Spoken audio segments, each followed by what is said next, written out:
We turn now to the subject of domestic violence.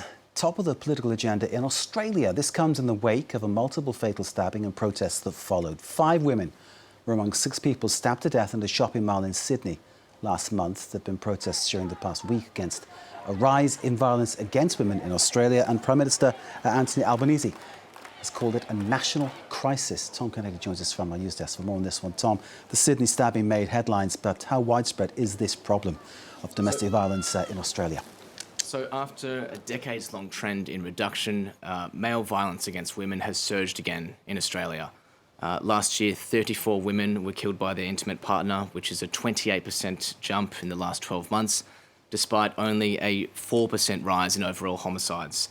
That means that 1 woman is killed on average every 4 days now in Australia, and these figures have led thousands of people to take to the streets and protest.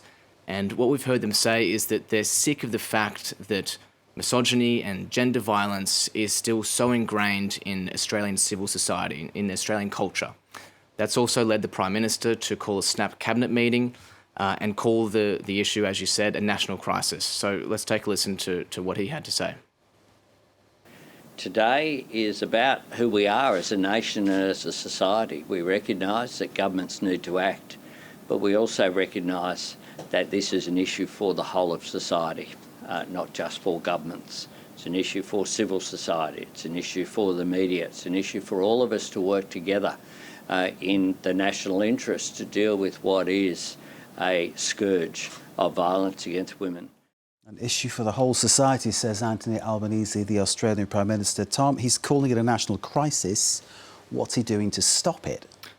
So the Prime Minister has announced a $925 million package to help victims of violence leave abusive relationships. That includes so-called leaving violence payments of $5,000, which come with risk assessment and safety planning. So essentially, this $5,000 can especially help people who may not be able to afford housing if they were to leave an abusive partner. But what the government has really pledged to change in this issue in regards to this context is that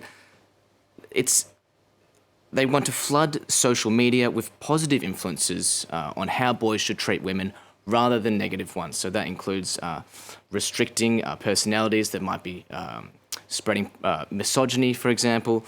And as part of this, the online watchdog, the e-Safety Commissioner, has developed a pilot program which will restrict access to pornography and violent video games for minors. To do this, they're going to look at methods used by the UK recently, legislation that they rolled out, which uses third parties like mobile phone providers and banks to verify people's ages. That comes with its own hurdles. It would mean that pornography sites, for example, would have access to far more personal identification documents, drawing privacy concerns. And on top of that, the e-Safety Commissioner is currently in a legal battle with Elon Musk over a censorship debate over a video of a terrorist attack that happened a couple of weeks ago, which is on X platform. There is a massive problem, isn't there, of that issue of violent pornography being easily available to kids of any age on any kind of social media platform, which is a massive issue that needs to be addressed clearly. Also, this issue of how boys think about girls and treat girls from very, very early, because it's this behaviour you often learn from your parents and from people around you. So these things need to be changed, and that takes a lot of time, doesn't it? This isn't an exclusively Australian issue, though, is it, as we all know? How does Australia compare to other countries? So that's right. Obviously, it's an international issue. It's interesting to look at how other countries have tackled it. Spain, for example, have developed a feminism department, which means that politicians, people working for the government who specialise in things like gender violence can work closely with local authorities. Spain also changed legislation 2 years ago to eradicate the difference between rape and sexual assault as a further deterrent against sexual violence. But what we see in Nordic countries like Sweden and Norway are these early intervention programs.